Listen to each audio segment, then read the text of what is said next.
Be careful if you plan on heading out on the boat this weekend. There's a travel advisory for all lakes, rivers, and canals in Onondaga County.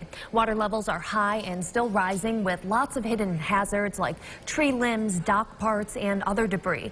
And of course, be sure to slow down along the canal. The Onondaga County Sheriff's Office has issued a 5-mile-per-hour no-wake zone for Oneida, Seneca, and Oswego rivers to prevent any more property damage.